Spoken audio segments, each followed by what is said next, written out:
hand if you've heard of a dude named James Bond. Yeah, just a few of you. Mr. Super Secret Agent 007, who works for MI6 in Her Majesty's Empire. Well, James Bond is what literature expert Dr. Thomas Shippey calls omnicompetent. It means you can drop him into a foreign land and he knows exactly where to go. If he needs to drive a tractor or a really hot sports car, he can get out of there in a hurry. Oh, he needs to fly a helicopter or a plane? No problem, he can do that too. He needs to fire his way out of a situation, just toss him any weapon. He's never fumbled with the safety before. The man can do anything. It's why men want to be like him, and women want to do things to him. So even Mr. Mucho Macho, James Bond, has a team. He has M, who provides all of the resources. He has Moneypenny, who supplies the intelligence, and he has good old Q, who supplies his gadgets. If James Bond needs a team, so do all of us. So you want to make sure that you have both a personal team and a work team. Your personal team will consist of who resides in your household. If you don't have others in your household with less than 4 legs, we'll talk about that in a second. Same goes for your work team. Now with your personal team, you want to meet with them at least weekly, chat either by phone or if they're in your household, you have dinner with them. They need to understand what your priorities and your targets are and what your work schedule is. Because when you have an understanding at home of what everybody is trying to accomplish, you can work better instead of fighting when you get home late. Everybody needs to be on the same page and understand what's happening. Now, with the work team, I'm going to suggest something that when I give this recommendation when I'm working with departments, they initially roll their eyes into the backs of their heads, so I am prepared for your eye roll.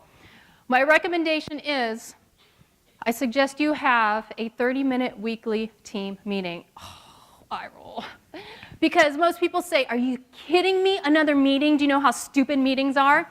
Well, I agree that many meetings are stupid because they're usually run by people who don't understand the nuances of running a productive meeting. But this is why and how you want to have this 30-minute meeting. Everybody knows exactly what time it starts, what time it stops, and how long each person has.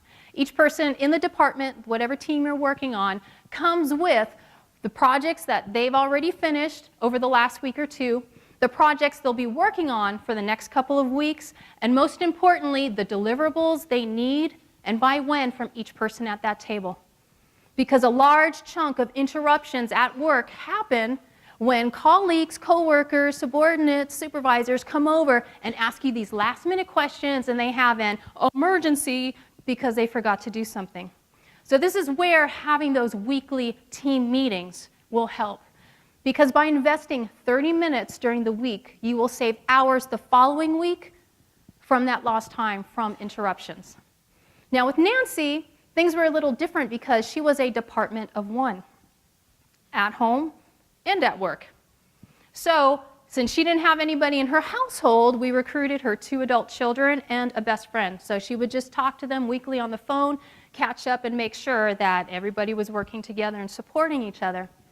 In her department of one at work, she realized that even though she was the only person in that department with those particular responsibilities, she still worked with other people, and some of them on a consistent basis. So she made them a part of her team in communicating about time and expectations, defining what emergencies are and are not. So did she still need to answer the phone in the middle of the night sometimes? Yes. But the number of those types of phone calls cut back because she talked to those folks who would disrupt her in the middle of the night, and they defined what emergencies are.